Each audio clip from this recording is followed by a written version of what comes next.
अथ श्री दुर्गा सप्तशती। मैं अणिमा आदि सिद्धिमय किरणों से आवृत भवानी का ध्यान करता हूँ। उनके शरीर का रंग लाल है, नेत्रों में करुणा लहरा रही है तथा हाथों में पाश, अंकुश, बाण और धनुष शोभा पाते हैं। ऋषि कहते हैं, चंड और मुंड नामक दैत्यों के मारे जाने तथा बहुत सी सेना का संहार हो जाने पर दैत्य के राजा प्रतापी शुंभ के मन में बड़ा क्रोध हुआ और उसने दैत्यों की संपूर्ण सेनाओं को युद्ध के लिए कुछ करने की आज्ञा दी। वह बोला, आज उदा युद्ध नाम के 86 दैत्य सेनापति अपनी सेनाओं के साथ युद्ध के लिए प्रस्थान करें। कंबु नाम वाले दैत्यों के 84 सेनानायक अपनी वाहिनी से घिरे हुए यात्रा करें। 50 कोटि वीर कुल के और 100 धौम्र कुल के असुर सेनापति मेरी आज्ञा से सेना सहित कुछ करें। कालक, द्रोणर, मौर्य और काल के असुर भी युद्ध के लिए तैयार हो मेरी आज्ञा से तुरंत प्रस्थान करे। भयानक शासन करने वाला असुरराज शुंभ इस प्रकार आज्ञा दे सहस्त्रों बड़ी बड़ी सेनाओं के साथ युद्ध के लिए प्रस्थित हुआ। उसकी अत्यंत भयंकर सेना आती देख चंडिका ने अपने धनुष की टंकार से पृथ्वी और आकाश के बीच का भाग गुंजा दिया। राजन, तदंतर देवी के सिंह ने भी बड़े जोर जोर से दहाड़ना आरंभ किया। फिर अंबिका ने घंटे के शब्द से उस ध्वनि को भी और बढ़ा दिया। धनुष की टंकार, सिंह की दहाड़ और घंटे की ध्वनि से संपूर्ण दिशाएं गूंज उठी। उस भयंकर शब्द से काली ने अपने विकराल मुख को और भी बढ़ा लिया तथा इस प्रकार वे विजयिनी हुई। उस तुमुल नाद को सुनकर दैत्यों की सेनाओं ने चारों ओर से आकर चंडिका देवी, सिंह तथा काली देवी को क्रोध पूर्वक घेर लिया। राजन, बीच में असुरों के विनाश तथा देवताओं के अभ्युदय के लिए ब्रह्मा, शिव, कार्तिकेय, विष्णु तथा इंद्र आदि देवों को शक्तियां जो अत्यंत पराक्रम और बल से संपन्न थी, उनके शरीर से निकलकर उन्हीं के रूप में चंडिका देवी के पास गई। जिस देवता जैसा रूप, जैसी वेशभूषा और जैसा वाहन है, ठीक वैसे ही साधनों से संपन्न हो उसकी शक्ति असुरों से युद्ध करने के लिए आई। सबसे पहले हंस युक्त विमान पर बैठी हुई अक्षसूत्र और कमंडलू से सुशोभित ब्रह्मा जी की शक्ति उपस्थित हुई, जिसे ब्रह्माणी कहते हैं। महादेव जी की शक्ति वृषभ पर अरूढ़ हो, हाथों में श्रेष्ठ त्रिशूल धारण किए, महानाग का कंकण पहने, मस्तक में चंद्र रेखा से विभूषित हो वहां आ पहुंची। कार्तिकेय जी की शक्ति रूपा जगदम्बिका उन्हीं का रूप धारण किए श्रेष्ठ मयूर पर आरूढ़ हो, हाथ में शक्ति लिए दैत्यों से युद्ध करने के लिए आई। इसी प्रकार भगवान विष्णु की शक्ति गरुड़ पर विराजमान हो शंख, चक्र, गदा, शांख, धनुष तथा खड्ग हाथ में लिए वहां आई। अनुपम यज्ञ वाराह का रूप धारण करने वाले श्री हरि की जो शक्ति है, वह भी वाराह शरीर धारण करके वहां उपस्थित हुई। नारसिंगी शक्ति भी नरसिंह के समान शरीर धारण करके वहां आई।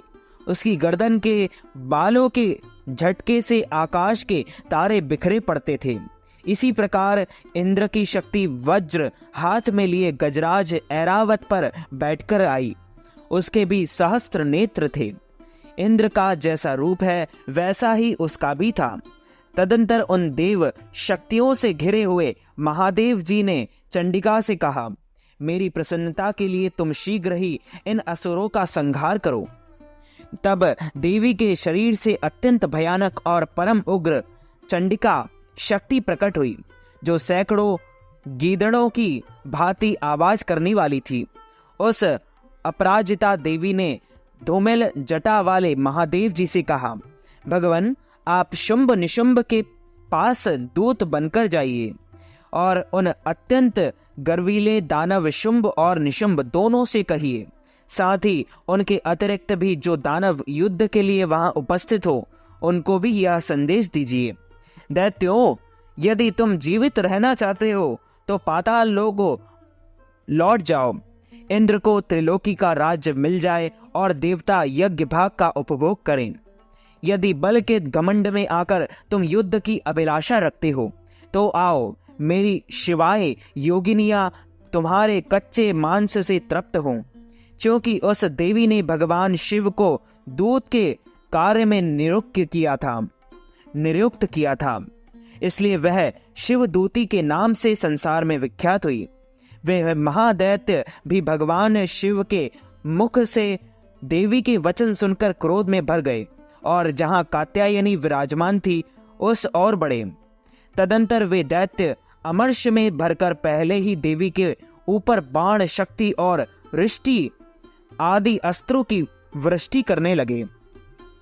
तब देवी ने भी खेल खेल में ही धनुष की टंकार की और उससे छोड़े हुए बड़े बड़े बाणों द्वारा दैत्यों के चलाए हुए बाण, शूल, शक्ति और फरसों को काट डाला। फिर काली उनके आगे होकर शत्रुओं को शूल के प्रहार से विदीर्ण करने लगी और खड्वांग से उनका कचूमर निकालती हुई रणभूमि में विचरने लगी। ब्रह्माणी भी जिस जिस ओर दौड़ती उसी ओर अपने कमंडलू का जल छिड़ककर शत्रुओं के ओज और पराक्रम को नष्ट कर देती थी। महेश्वरी ने त्रिशूल से तथा वैष्णवी ने चक्र से और अत्यंत क्रोध में भरी हुई कुमार कार्तिकेय की शक्ति से दैत्यों का संहार आरंभ किया। इंद्र शक्ति के वज्र प्रहार से विदीर्ण हो सैकड़ों दैत्य दानव रक्त की धारा बहाते हुए पृथ्वी पर सो गए। वाराही शक्ति ने कितनों को अपनी थुतुन की मार से नष्ट किया। दाढ़ों के अग्रभाग से कितनों की छाती छेद डाली तथा कितने ही भी दैत्य उसके चक्र की चोट से विदीर्ण होकर गिर पड़े। नरसिंही भी दूसरे महादैत्यों को अपने नाखों से विदीर्ण करके खाती और सिंहनाद से दिशाओं एवं आकाशों को गुंजाती हुई युद्ध क्षेत्र में विचरने लगी।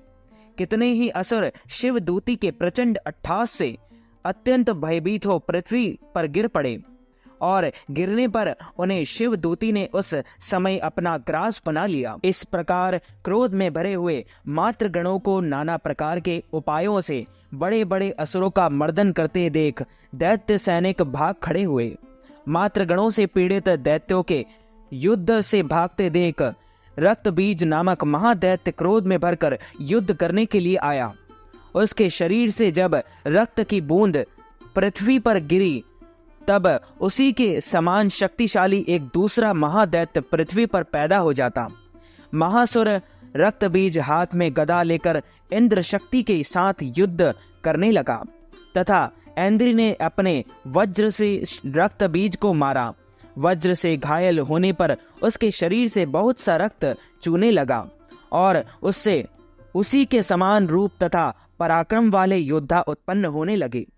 उसके शरीर से रक्त की जितनी बूंद गिरी उतने ही पुरुष उत्पन्न हो गए। वे सब रक्त बीज के समान ही वीरवान, बलवान तथा पराक्रमी थे। वे रक्त से उत्पन्न होने वाले पुरुष भी अत्यंत भयंकर अस्त्र शस्त्र का प्रहार करते हुए वहां मात्र गणों के साथ घोर युद्ध करने लगे। पुनः वज्र के प्रहार से जब उसका मस्तक घायल हुआ तब रक्त बहने लगा और उससे हजारों पुरुष उत्पन्न हो गए। वैष्णवी ने युद्ध में रक्त बीज पर चक्र का प्रहार किया तथा ऐन्द्री ने उस दैत्य सेनापति को गदा से चोट पहुंचाई। वैष्णवी के चक्र से घायल होने पर उसके शरीर से जो रक्त बहा और उससे जो उसी के बराबर आकार वाले सहस्त्रों महादैत्य प्रकट हुए, उनके द्वारा संपूर्ण जगत व्याप्त हो गया। कौमारी ने शक्ति से, वाराही ने खड़ग से और महेश्वरी ने त्रिशूल से महादैत्य रक्त बीज को घायल किया। क्रोध में भरे हुए उस महादैत्य रक्त बीज ने भी गदा से सभी मात्र शक्तियों पर पृथक पृथक प्रहार किया। शक्ति और शूल आदि से अनेक बार घायल होने पर जो उसके शरीर से रक्त की धारा पृथ्वी पर गिरी, उससे भी निश्चय ही सैकड़ों असुर उत्पन्न हुए। इस प्रकार उस महादैत्य के रक्त से प्रकट हुए असुरों द्वारा संपूर्ण जगत व्याप्त हो गया। इससे उन देवताओं को बड़ा भय हुआ। देवताओं को उदास देख चंडिका ने काली से शीघ्रता पूर्वक कहा, चामुंडे, तुम अपना मुख और भी फैलाओ तथा मेरे शस्त्रपात से गिरने वाले रक्त बिंदुओं और उनसे उत्पन्न होने वाले महादैत्यों को तुम अपने इस उतावले मुख से खा जाओ। इस प्रकार रक्त से उत्पन्न होने वाले महादैत्यों का भक्षण करती हुई तुम रण में विचरती रहो। ऐसा करने से उस दैत्य का सारा रक्त क्षीण हो जाने पर वह स्वयं भी नष्ट हो जाएगा। उन भयंकर दैत्य को जब तुम खा जाओगी तब दूसरे नए दैत्य उत्पन्न नहीं हो सकेंगे। काली से यो कहकर चंडिका देवी ने शूल से रक्त बीज को मारा और काली ने अपने मुख में उसका रक्त ले लिया। तब उसने वहां चंडिका पर गदा से प्रहार किया, किंतु उस गदा पात से देवी को तनिक भी वेदना नहीं पहुंची। रक्त बीज के घायल शरीर से बहुत सा रक्त गिरा, किंतु जो ही वह गिरा त्यों ही चामुंडा ने उसे अपने मुख में ले लिया। रक्त गिरने से काली के मुख में जो महादैत्य उत्पन्न हुए उन्हें भी वह चट कर गई और उसने रक्त बीज का रक्त भी पी लिया। तदंतर देवी ने रक्त बीज को, जिसका रक्त चामुंडा ने पी लिया था, वज्र, बाण, खड़ग तथा वृष्टि आदि से मार डाला। राजन, इस प्रकार शस्त्रों के समुदायों से आहत एवं रक्तहीन हुआ महादैत्य रक्त बीज पृथ्वी पर गिर पड़ा। नरेश्वर, इससे देवताओं को अनुपम हर्ष की प्राप्ति हुई और मातृगण उनकी उन असुरों के रक्तपान से मद से उद्भत्सा होकर नृत्य करने लगे। इस प्रकार श्री मार्कंडेय पुराण में सावर्णी की मनवंतर की कथा के अंतर्गत देवी महात्म्य रक्त बीज वध नामक 8वां अध्याय पूर्ण हुआ। बोलिए श्री लक्ष्मी नारायण भगवान की जय, जगदम्बे मात की जय, दुर्गा माता की जय, महाकाल रात्रि मैया की जय। तो मित्रों, हमारे इस ज्ञानवर्धक वीडियो को आप अधिक से अधिक लोगों को शेयर कीजिएगा, लाइक कीजिएगा, कमेंट कीजिएगा और यदि आपने सब्सक्राइब नहीं किया है तो सब्सक्राइब करके बेल आइकन को भी ऑन कर लीजिए।